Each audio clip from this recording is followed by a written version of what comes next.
ओम गणेश हर हर महादेव। एक बार पुनः कर्मकांड बाय आनंद पाठक में आप सबका स्वागत है। हरिओम।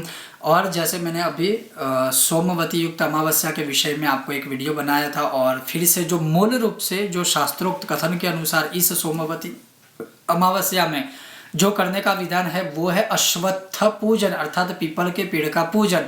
अब वह व्रत क्या है, वह कैसे करना है और कौन कौन कर सकते हैं, तो वह आज इस विषय और वीडियो में मैं आपको श्रवण कराऊंगा, बताऊंगा। अगर आपको यह विषय वीडियो पसंद आए लाइक करें, शेयर करें, चैनल पर नए हो तो सब्सक्राइब करें। और हाँ, अगर आप भी यह व्रत करते हो तो हमारे साथ उसके फोटो या वीडियोस हमारे व्हाट्सएप नंबर पर साझा कर सकते हो। तो चलिए शुरू करते हैं। तो यह व्रत या यह अमावस्या जो इस वर्ष है वह सोमवती दर्श अमावस्या है, जैसे लिखा हुआ है शास्त्रों में कथन उसके अनुसार इस दिन पीपल के पेड़ का पूजन किया जाता है। और यहाँ पर लिखा है कि सोमयुता अमावस्याम अश्वत्थ पूजम अर्थात इस सोमवार युक्त अमावस्या में पीपल के पेड़ की पूजा करनी चाहिए। अब कैसे करनी है, तो सोमवार अर्थात इस अमावस्या में 8 अप्रैल को सोमवार के दिन प्रातःकाल उठकर अपने जो भी पूजा पाठ आदि है वह पहले पूर्ण कर लीजिए। उसके पश्चात जहाँ पर भी पीपल का पेड़ है और उसमें भी अगर शिवालय के समीप में है तो बहुत ही अच्छा संयोग होगा। तो पीपल के पेड़ के आगे आप जाइए। जब आप पीपल के पेड़ के आगे जाते हैं तो उस दिन आपको क्या करना है कि घर से एक कलश के अंदर जल लेकर जाना है। जल में काले तिल या सफ़ेद तिल आप थोड़े से उसमें अर्पण कर सकते हो, अर्पित कर सकते हो। सफ़ेद जो सूत्र या सफ़ेद जो सूत होता है वह भी आपको लेकर जाना है। फिर दीपदान के लिए घर से ही या तो सरसों के तिल का दीपक या तो तिल के तिल का दीपक या तो गौ माता के घी का दीपक आप ले सकते हो। और तीनों दीपक में आप चाहे तो लौंग डाल सकते हैं, एलची डाल सकते हैं या फिर थोड़ा सा केसर भी डाल सकते हो, या कुछ नहीं डालोगे केवल दीपदान करोगे तो भी चलेगा। चाहे वो खड़ी बात हो चाहे लेती बात हो, उसका कोई लेना देना नहीं है। दीप करना वह अवश्य जरूरी है। मिट्टी का भी आप दिया ले सकते हो, फिर उसका रीयूज उसको वॉश करके फिर आप यूज प्रयोग फ्यूचर में कर सकते हो। तो ये सारी चीज़ें आप घर से लेकर जाइए। उसके अलावा अगर आपके पास समय है, विशेष पूजन करना है तो कुमकुम है, चंदन है, पूजन की सामग्री है, वो भी आप लेकर जा सकते हो। अब जब आप पीपल के पेड़ के आगे जाते हो, आसन खास लेकर जाएगा क्योंकि बिना आसन के पूजा नहीं होती है। तो आसन सबसे पहले आसन के ऊपर बैठ जाइए। पीपल के पेड़ के नीचे दीप प्रज्वलित कीजिए और पीपल से प्रार्थना करनी है कि आपके अंदर जो निवासित ब्रह्मा विष्णु महेश है वह मेरे ऊपर प्रसन्न होइए, क्योंकि आज मैं यह सोमवार युक्त पीपल का जो व्रत है, अश्वत्थ व्रत है, वो मैं या तो कर रहा हूँ या तो कर रही हूँ। अब इस व्रत में नहीं खाना, कुछ नहीं खाना, कम खाना, ये खाना वो खाना, ऐसा कोई विधान नहीं है। फिर भी मैं कहूँगा कि व्रत करते हैं तो सात्विक भोजन का आहार कीजिए।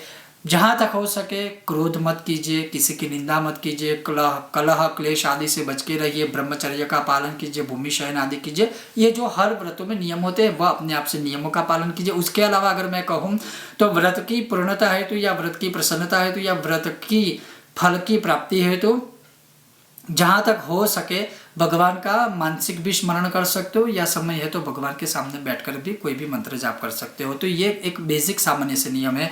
अब जब आप पीपल के पेड़ के नीचे बैठ जाते हो, फिर भगवान के अर्थात पीपल के पेड़ के नीचे दीपदान या दीपक प्रज्वलित करते हो। उसके पश्चात पीपल को आप चंदन का टीका लगा सकते हो, पीपल के ऊपर आप पुष्पमाला भी अर्पित कर सकते हो, पीपल के ऊपर अबीर गुलाल कुमकुम आदि जो रोली आदि होती है वो भी अर्पण कर सकते हो। और उसके अलावा बेसिक जो चीज़ या बेसिक जो पूजा है वो ये है कि आप जो जल लेकर कलश में घर से गए हो तो उसकी प्रदक्षिणा करते करते, ध्यान से सुनिएगा, उसकी प्रदक्षिणा करते करते, वैसे तो यहाँ पर लिखा है कि पुरुष सुक्तम जो है ओम एतवानस्य वह पढ़ सकते हो, लेकिन मैं यही कहूँगा वैदिक सूक्त है, हर कोई नहीं पढ़ सकता है। तो यहाँ पर लिखा है कि आप ओम सोमाय नमः या ओम अमायै नमः, जो अमावस्या का संस्कृत एक शब्द है, या फिर आप ओम अमावस्यायै नमः बोलकर भी आप अर्पण कर सकते हो प्रदक्षिणा करते करते वह जल।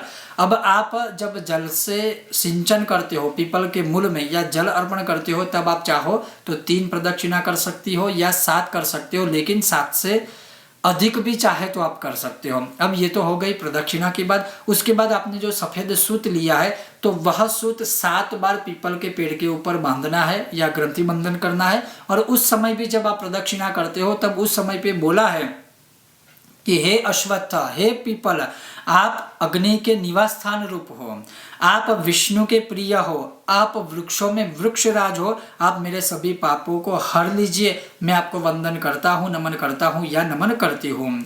इस प्रकार से आप मेरी प्रार्थना को स्वीकार करें। ऐसे प्रार्थना करते करते सूत से आपको बांधना है, अर्थात सूत 7 बार पीपल के ऊपर ग्रंथि बंधन करना है। आप चाहे तो 108 बार भी कर सकते हो, वो आपके ऊपर है। अब ये एक बेसिक सी पूजा, बेसिक सी प्रार्थना आदि हो गई, लेकिन उसके पश्चात क्या है, यह सूत या ग्रंथि बंधन हो जाने के बाद अगेन आप अपने आसन के ऊपर बैठ भी सकते हो या फिर खड़े खड़े प्रार्थना कर सकते हो। वैसे श्लोक है कि मूलतो ब्रह्म रूपाय, मध्य तो विष्णु रूपिणे, अग्रतः शिव रूपाय, अश्वत्थाय नमो नमः। आपके मूल भाग में ब्रह्मा जी का निवास है, मध्य भाग में विष्णु जी का निवास है, अग्र भाग में शिव रूप अर्थात शिव स्वरूप का निवास है। मैं उस अश्वत्थ, उन अश्वत्थ जिसमें त्रिदेवों का निवास है, उन्हें नमस्कार करता हूँ। आप मेरे नमस्कार को, वंदन को स्वीकार कर लीजिए। ये प्रार्थना करनी है। संस्कृत श्लोक ना आए तो हिंदी में भी इस प्रकार से प्रार्थना कर सकते हो। उसके बाद उसी पीपल के पेड़ के नीचे बैठकर आप विष्णु सहस्त्र का पाठ कीजिए।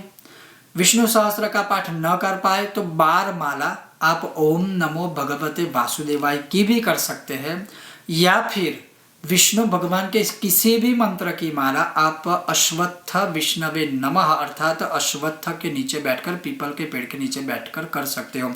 और इसमें मतलब आप देख सकते हो कि वैसे हम कहते हैं कि यह जो व्रत है, या खास करके सोमवती युक्त अमावस्या आदि होती है तो हम शिव जी से जोड़ते हैं, और वो है भी, उसमें कोई संदेह नहीं है। लेकिन जब सोमवार युक्त अमावस्या की बात आती है तो उस दिन स्पेशल जो व्रत होता है ना, वह पीपल के पेड़ का विष्णु स्वरूपी ने पीपलाय नमः ऐसा लिखा है कि पीपल के पेड़ को विष्णु स्वरूप मानकर भगवान विष्णु के स्वरूप की पूजा का प्रावधान है।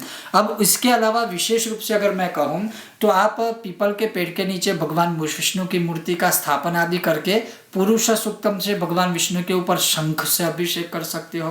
दूसरा, अगर आप चाहो तो पीपल के पेड़ के नीचे ही श्री सत्यनारायण व्रत कथा भी कर सकते हो, या सुन सकते हो, या करवा सकते हो। उसके अलावा अगर आप चाहे तो विष्णु भगवान के 1000 नामों से पीपल के पेड़ के नीचे ही आप यज्ञ भी कर सकते हो। ऐसा करने से भी सोमवती अमावस्या के इस अश्वत्थ व्रत की संपन्नता होती है। यही अश्वत्थ व्रत सुख, शांति, समृद्धि देने वाला होता है और साधक मनुष्य की सभी कामनाएं पूर्ण करने वाला होता है। अब ये हो गया अश्वत्थ व्रत के विषय में विधान। अब पितरों को प्रसन्न करना है तो क्या करें? अगर पितरों को प्रसन्न करना है तो जो रुचिमुनिकृत पितृस्तोत्र है उसका यथाशक्ति पाठ कर सकते हो, या फिर जल अर्पण करते करते, प्रदक्षिणा करते करते आप ओम सर्वपितृ मम मनः कामना सिद्ध कुरु कुरु स्वाहा, या फिर ओम सर्वपितृ मनः कामना सिद्ध कुरु कुरु स्वाहा, इस मंत्र का यथाशक्ति पठन, पाठन, जाप मंत्र आदि भी कर सकते हो। इस प्रकार से इस सोमवती अमावस्या में अश्वत्थ व्रत कीजिए और भगवान की पूर्ण कृपा प्राप्त कीजिए। ऐसे करने वाले मनुष्य को पितर कृपा प्राप्त होती है, पीपल में निवासित त्रिदेवों की कृपा प्राप्त होती है, पितरों की कृपा प्राप्त होती है, और पूरे वर्ष की जितनी भी अमावस्या है उन सभी अमावस्या व्रत करने जितना फल केवल इस एक व्रत से भी प्राप्त होता है।